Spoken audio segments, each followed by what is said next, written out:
પ્રશ્ન નીચે દર્શાવેલી વિગતો પરથી તારીખ 31/3/2017 રોજ પૂરા થતા વર્ષનું પડતર પત્રક તૈયાર કરો અને પહેલું પ્રત્યક્ષ મજૂરી પર કારખાના પરોક્ષ ખર્ચના ટકા, કારખાનાની પડતર પર ઓફિસ કે વહીવટી પરોક્ષ ખર્ચના ટકા, વેચાણ પર નફાની ટકાવારીની ગણતરી કરો. હવે પહેલાં તો આપણે પડતર પત્રક બનાવવું પડે, પછી જે બધી ગણતરી થાય ને પડતર પત્રક બનાવવા માટે આપણી પાસે અમુક વિગતો આપેલી છે. કાચા માલનો સ્ટોક, અર્ધતૈયાર માલનો સ્ટોક ને તૈયાર માલનો સ્ટોક શરૂઆતનો અને આખરનો આપેલો જ છે. હવે આની અંદર પાછો ટ્વિસ્ટ એ છે કે અર્ધ તૈયાર માલનો સ્ટોક જે છે તે કારખાના પડતરને આધારે ગણવાનો છે. એટલે કારખાના પડતરને આધારે ગણવાનો એનો અર્થ શું થયો કે સૌથી પહેલાં આપણે પરોક્ષ ખર્ચા લખીએ, 1 નંબર આપીએ, સોરી પ્રત્યક્ષ ખર્ચા. 1 નંબરમાં આપણે પ્રત્યક્ષ ખર્ચા, 2 નંબરની અંદર કારખાના પરોક્ષ ખર્ચા, 3 નંબરની અંદર વેચાણ પરોક્ષ ખર્ચા, ઓફિસ પરોક્ષ ખર્ચા,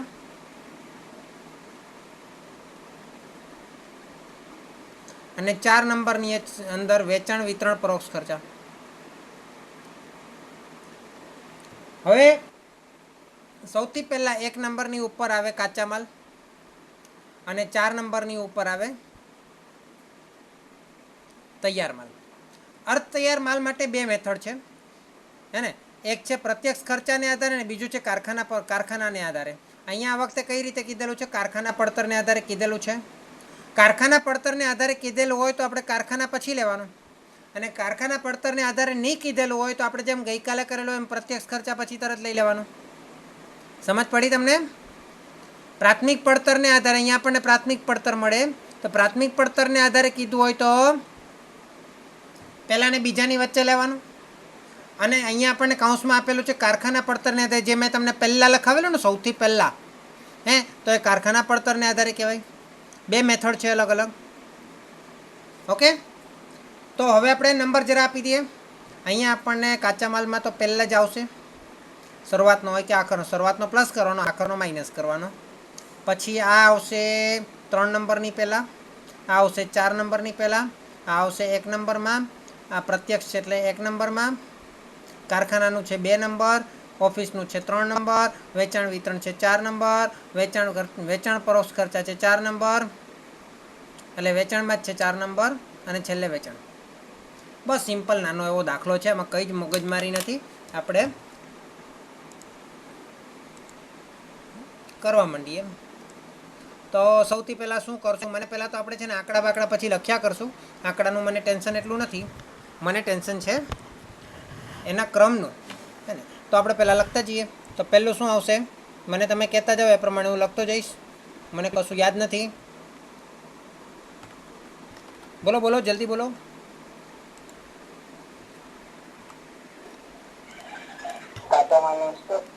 હા, કાચા માલનો શરૂઆતનો સ્ટોક, કાચા માલનો શરૂનો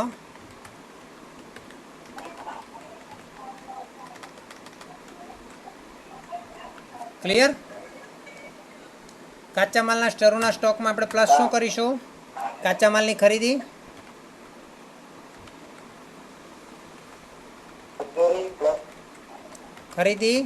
નહીં પહેલાં ખરીદી. હવે કાચા માલની ખરીદીના ખર્ચા અહીંયા દાખલામાં આપેલા નથી લાગતા મને, કોઈ જ ખરીદીના ખર્ચા આપેલા નથી, એટલે ડાયરેક્ટ શું થઈ જશે? માઇનસ કાચા માલનો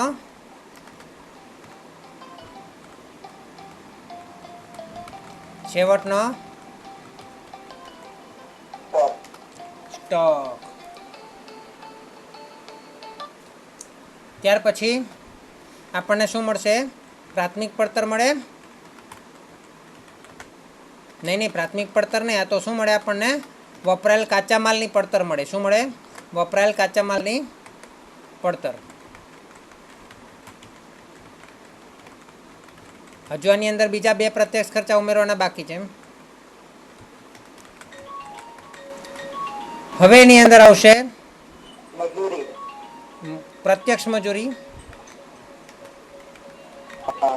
અથવા તો સીધી મજૂરી, બરાબર. પ્લસ એની અંદર આવશે પ્રત્યક્ષ ખર્ચા, પણ પ્રત્યક્ષ ખર્ચા આ દાખલામાં છે નહીં એટલે રહેવા દઈએ છીએ. એટલે આપણને શું મળશે? પ્રાથમિક પડતર મળશે.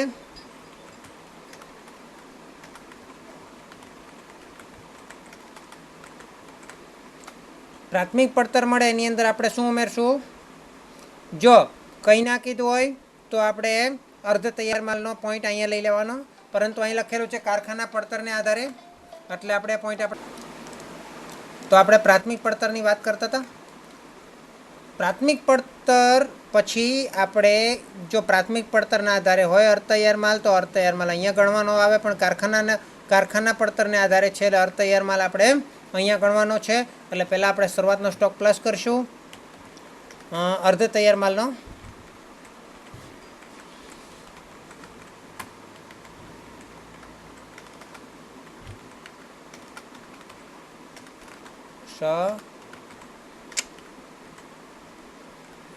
નો સ્ટોક બરાબર, અને માઇનસ કયો કરશું? અર્ધ તૈયાર માલનો છેવટનો સ્ટોક. ક્લિયર? એટલે આપણને શું મળશે? નહીં, આ તો આપણે પછી કરશું ને, કારખાના પડતરને આધારે છે. એટલે પહેલાં આપણે કારખાના પરોક્ષ ખર્ચા ઉમેરીશું પ્લસ કારખાના પરોક્ષ ખર્ચા. અહીંયા ડાયરેક્ટ ખર્ચા આપી દીધેલા છે એટલે ઇનર કોલમ આઉટર કોલમ કરવાની કોઈ જરૂર નથી.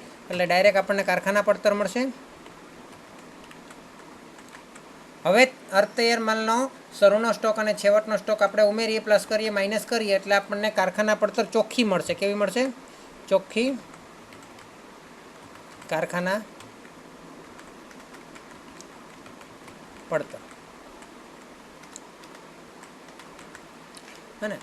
હવે ચોખ્ખી કારખાના પડતરની અંદર હવે આપણે ઓફિસ પરોક્ષ ખર્ચા ઉમેરવાના.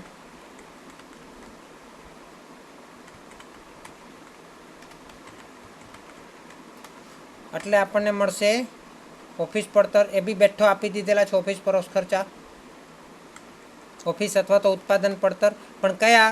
તૈયાર માલની, ઉત્પાદિત માલની. ઉત્પાદન પડતર. ઉત્પાદન તો ગમે એટલો માલ થયો હોય પણ વેચાયો કેટલો એ નક્કી કરવા માટે શરૂઆતનો સ્ટોક ઉમેરવો પડે. શરૂઆતનો, કારણ કે શરૂઆતનો પહેલાં આપણે વેચીએ ને, શરૂઆતનો તૈયાર માલનો સ્ટોક. જે તૈયાર માલ ગયા વર્ષનો પડ્યો તે આપણે પહેલાં વેચીએ, એટલે તૈયાર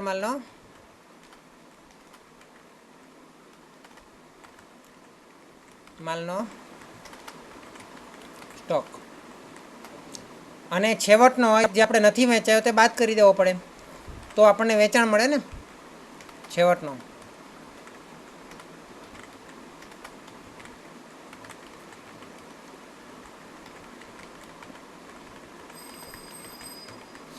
આપણે પ્લસ માઇનસ કરીએ એટલે આપણને શું મળશે? ઉત્પાદિત માલની ઉત્પાદન પડતર મળેલી. હવે આપણને વેચેલ માલની ઉત્પાદન પડતર મળશે.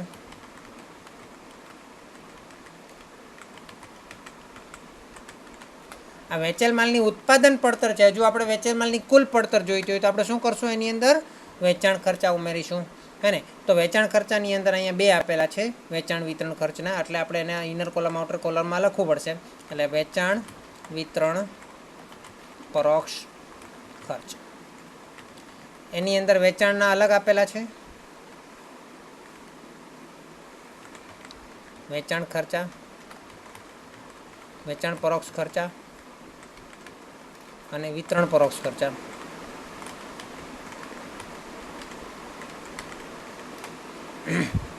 એ આપણે પ્લસ કરીએ એટલે આપણને વેચેલ માલની ઉત્પાદન પડતર હતી, હવે આપણને મળશે વેચેલ માલની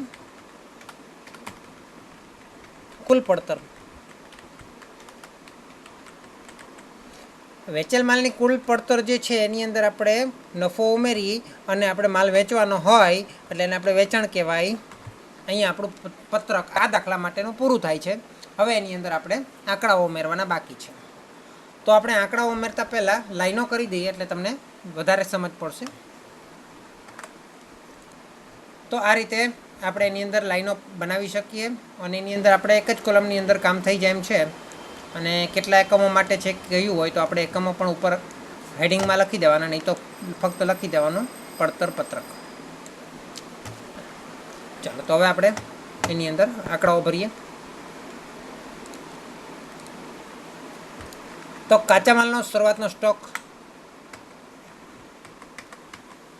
સ્ટોક એટલે ઉપર તમે કોલમમાં હેડિંગમાં જોવાનું તારીખમાં 16/17 છે કે 17/16 છે એ પ્રમાણે આપણે કરીએ.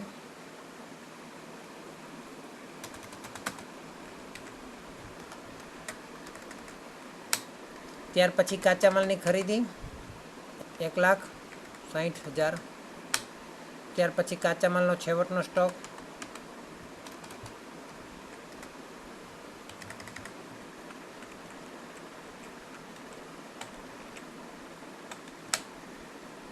એટલે આપણને વપરાયેલ કાચા માલની પડતર મળશે. ટોટલ પ્લસ માઇનસ કરીને જવાબ આપશો એટલે 1,50,000 મળશે આઈ થિંક. એની અંદર આપણે પ્રત્યક્ષ મજૂરી 6,90,000 ઉમેરીએ એટલે આપણને પ્રાથમિક પડતર મળશે 6 ને 7,00,000 8,40,000. હા, કાચા માલની ખરીદી 1,60,000 છે, આમાં તો 14,20,000 આપેલી છે ને. તો મારી મિસ્ટેક છે, 14,20,000 જ આવશે, મારી ભૂલ છે. 14,20,000 છે. Very good. મારો જોવામાં ભૂલ પડી ગઈ, નીચે જોઈ લીધું મેં. આ રીતે તમે ધ્યાન રાખ્યું તો સારું કહેવાય.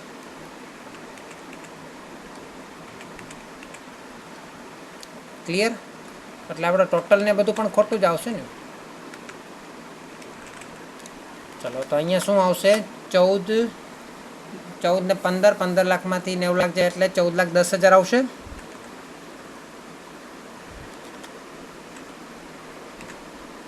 $14,10,000માં 6,90,000 આપણે પ્લસ કરીએ એટલે 9 ને 10 14 ને 26 21 લાખ.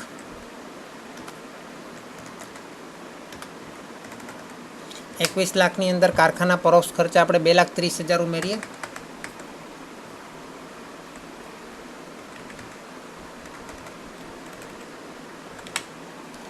તો આપણને કારખાના પડતર મળે છે 21 ને 2 23,30,000.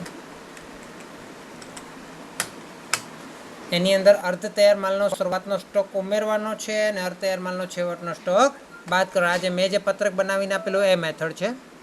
એટલે શરૂઆતનો સ્ટોક છે 30,000 એ ઉમેરવાનો છે અને છેવટનો સ્ટોક છે 40,000 એ બાદ કરવાનો છે. ટૂંકમાં 10,000 બાદ થશે.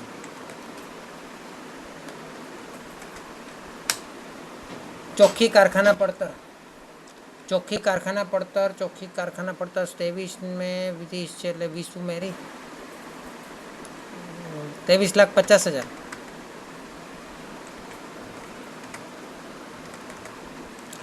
એટલે ઓફિસ પરોક્ષ ખર્ચા એની અંદર ઉમેરીએ 2,32,000.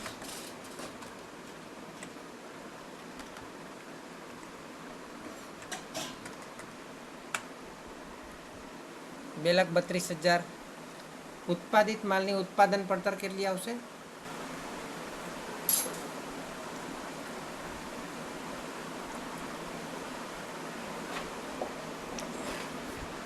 ઉત્પાદિત માલની ઉત્પાદન પડતર કેટલી આવશે? 23 ને 2 25,82,000. ત્યાર પછી શરૂઆતનો તૈયાર માલનો સ્ટોક આપણે ઉમેરીએ 1,60,000.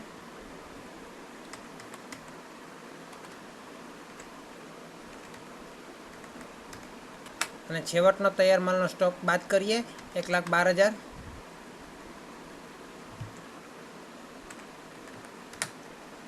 એટલે જવાબમાં શું આવશે? 25માંથી 1 ગયા ને 1 આવ્યો.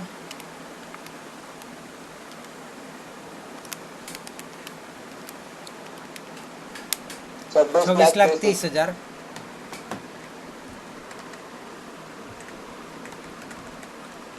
પછી વેચાણ વિતરણ પરોક્ષ ખર્ચની અંદર બે ભાગ પાડ્યા છે, તો આપણે ઇનર કોલમમાં લખી દઈએ. 12 લખીએ તો પણ ચાલશે, પ્લસ કર્યું છે તો 1,60,000 અને એની નીચે વિતરણ ખર્ચામાં 40 લાખ. બંનેનો સરવાળો કરીએ એટલે આપણને 2 લાખ મળશે.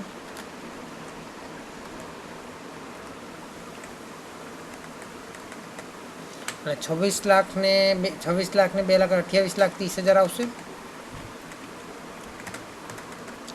હવે નફો તો આપણને આપેલો નથી, વેચાણ આપેલું છે 35 લાખ.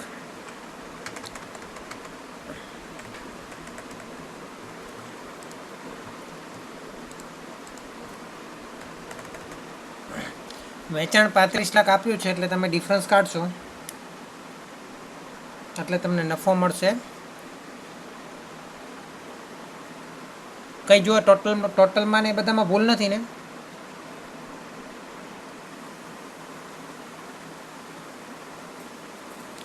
અહીંયા મને ભૂલ લાગે છે ઉપર. એટલે અર્ધ તૈયાર માલનો છેવટનો સ્ટોક મેં કેટલો લખ્યો છે? 40,000 લખવો જોઈએ ને.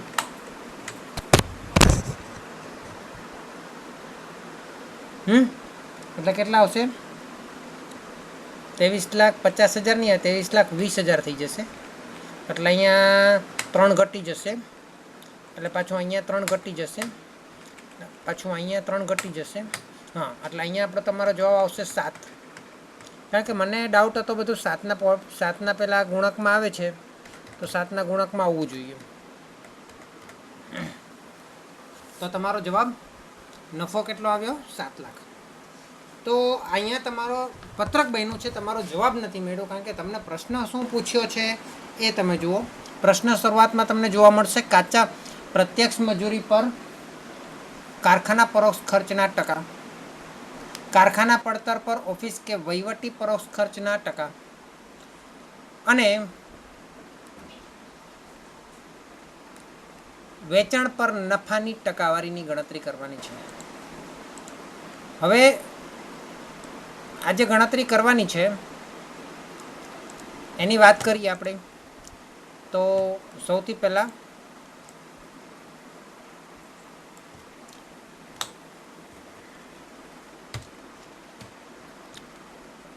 ગણતરી આપણે કરીએ એનું સૂત્ર પહેલાં આપણે સમજીએ અને એ પ્રમાણે આપણે ગણતરી કરશું તો તમારા માટે એકદમ સરળ થઈ જશે. આપણને જે શબ્દો આપેલા છે એના પર જ જોવાનું છે. પ્રત્યક્ષ મજૂરી પર કારખાના પરોક્ષ ખર્ચના ટકા. એટલે તમને સિમ્પલ વસ્તુ તમને સમજાવું કે પ્રત્યક્ષ મજૂરી પર કારખાના પરોક્ષ ખર્ચના ટકા શોધવાના છે. એટલે પ્રત્યક્ષ મજૂરી પર કીધા છે, એટલે પ્રત્યક્ષ મજૂરી ધ્યાન આપજો. અહીંયા હું લખું છું પ્રત્યક્ષ મજૂરી.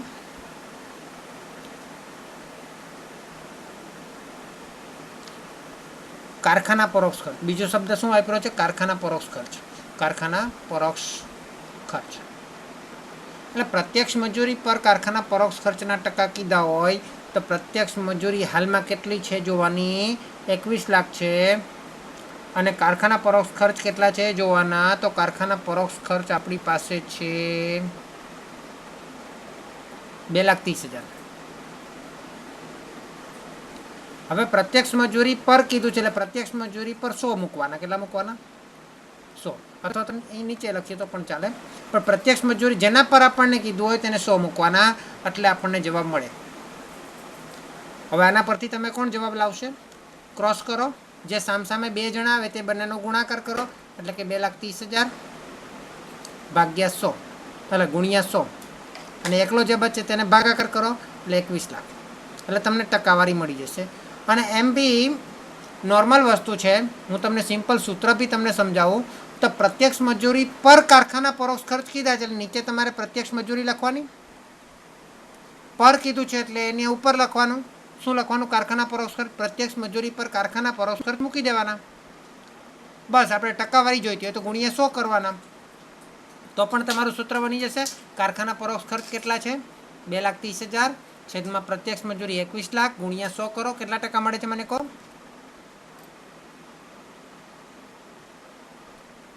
બોલો બોલો. 2,30,000 ગુણ્યા 100 ભાગ્યા 21 લાખ 10.95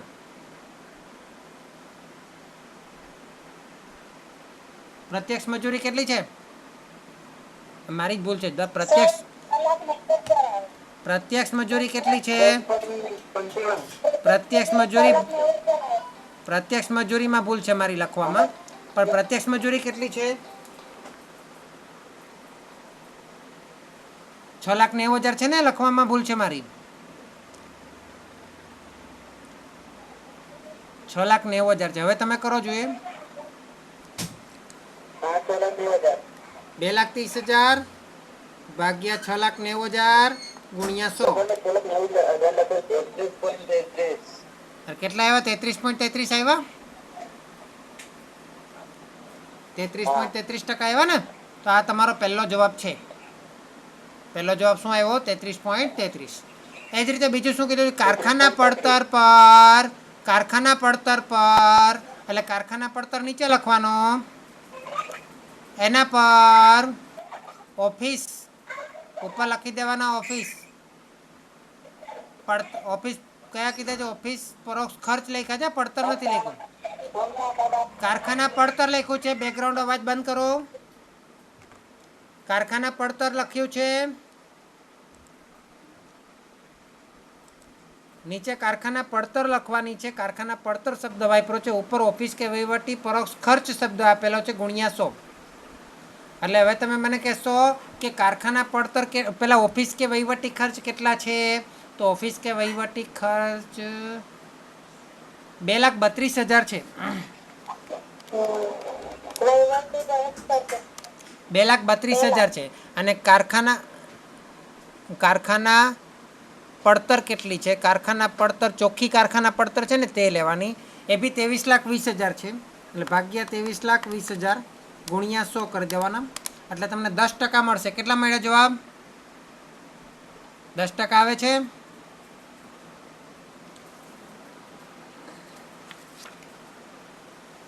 $10 આવ્યો.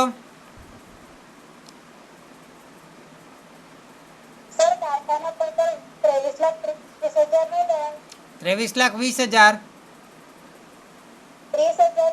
ના 20,000 છે. ચોખ્ખી કારખાના પડતર લેવાની. કારખાના પડતર નહીં લેવાની, ચોખ્ખી કારખાના પડતર લેવાની.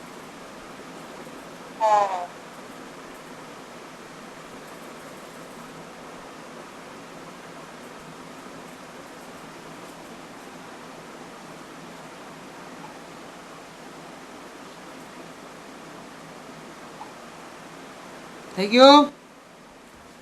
ચલો ત્યાર પછી આપણે ત્રીજું કીધું છે વેચાણ પર નફાની ટકાવારી. તો નીચે વેચાણ લખો, એના પર નફો લખો અને ટકાવારી માટે ગુણ્યા 100 કરો. જેવા શબ્દો આપ્યા છે એનો ઉપયોગ કરીએ છીએ. તો વેચાણ કેટલું છે? 35. પહેલા નફો કેટલો છે? 7 લાખ. છેદમાં વેચાણ કેટલું છે? 35 લાખ. ગુણ્યા 100 કરો. કેટલા ટકા આવ્યા? 20% આવ્યા જવાબ.